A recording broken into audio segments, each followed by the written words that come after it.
Israeli Prime Minister Benjamin Netanyahu's long-running corruption trial has captivated the nation and deepened political rifts, with the charges against him set against the backdrop of a tumultuous Middle East. On Tuesday, Netanyahu faced the stand for the first time since his 2019 indictment, a moment that promises to amplify the tension already surrounding his leadership. Accused of bribery, fraud, and breach of trust in 3 separate cases, Netanyahu has consistently denied all charges, pledging to clear his name and continue his tenure.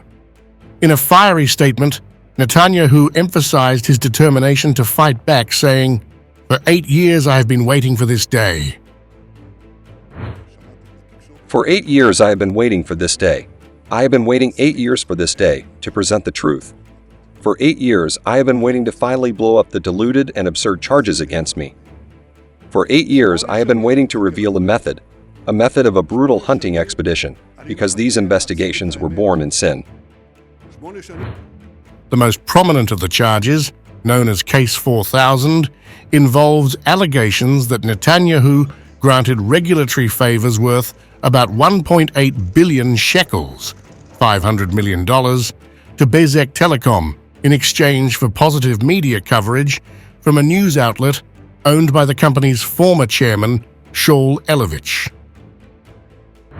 Meanwhile, in Case 1000, Netanyahu faces accusations of fraud and breach of trust over accepting nearly 700,000 shekels, $210,000, worth of gifts, including cigars and champagne, from Hollywood producer Arnon Milchan and Australian billionaire James Packer.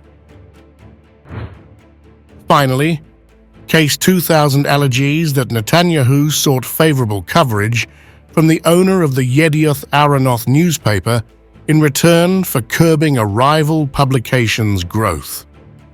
No charges have been filed against Milchan or Packer. Despite the gravity of these allegations, Netanyahu's trial, which began in 2020, has seen few developments since the outbreak of war in Gaza on October 7, 2023.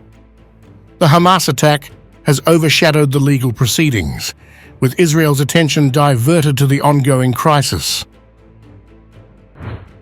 Before the war, however, Netanyahu's legal battles had already sparked fierce division, with the Prime Minister's far-right government attempting a controversial judicial overhaul that prompted massive protests and concerns over Israel's democratic health.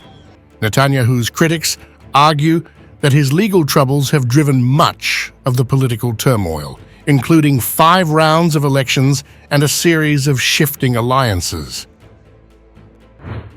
Under Israeli law, Netanyahu can remain in office throughout his trial, provided he is not convicted and does not seek a plea deal. If convicted, however, bribery charges could land him in prison for up to 10 years, while the fraud and breach of trust charges carry a maximum sentence of 3 years. However, with the appeal process often drawn out for years, it is unlikely a verdict will come soon, leaving Netanyahu to hold his post amid legal and political upheaval. Despite the overwhelming challenges, Netanyahu's resilience remains a constant in Israeli politics, leaving many to wonder if his legal fight will further divide a nation already at war and deeply polarized.